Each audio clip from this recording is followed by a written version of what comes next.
আবারও বিনিয়োগকারী মুখর হচ্ছে ঢাকা স্টক এক্সচেঞ্জ। প্রায় 8.5 মাস পর গেল সপ্তাহের শেষ কার্যদিবসে দেশের প্রধান পুঁজিবাজারে দৈনিক লেনদেন হয়েছে প্রায় 800 কোটি টাকা। প্রথম কার্যদিবসে 666 কোটি টাকার লেনদেনের পরদিন 564 কোটি 37 লাখ টাকায় নামলেও বাড়তে থাকে তৃতীয় কার্যদিবস থেকে। চতুর্থ কার্যদিবসে পার হয় 750 কোটি টাকার গণ্ডি। পরদিন আরও বেড়ে দাঁড়ায় 789 কোটি 68 লাখ টাকায়, যা গেল বছরের 5 নভেম্বরের পর সর্বোচ্চ।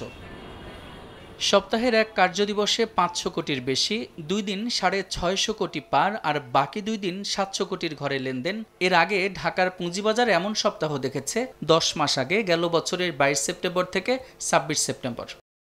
লেনদেনের এমন চাঙ্গাভাবে প্রধান সূচক ডিএসইএক্স বেড়ে দাঁড়িয়েছে 5132.48 পয়েন্টে, যা গেল 13 এপ্রিলের পর সর্বোচ্চ। আর বাজার মূলধন 10,759 কোটি টাকা বেড়ে গেল 4 মার্চের পর হচ্ছে সর্বোচ্চ 6,87,498 কোটি 30 লাখ টাকা। তবে গেল সপ্তাহে 21 ক্যাটাগরির মধ্যে যে 3 খাতের দৈনিক গড় লেনদেন কমেছে তার মধ্যে রয়েছে ব্যাংক ও ফার্মা কেমিক্যাল খাত। দাম বৃদ্ধির তালিকায় শীর্ষ 5 কোম্পানির মধ্যে 4টি সবচেয়ে ভালো মানের এ ক্যাটাগরির, আর একটি রয়েছে জেড ক্যাটাগরির।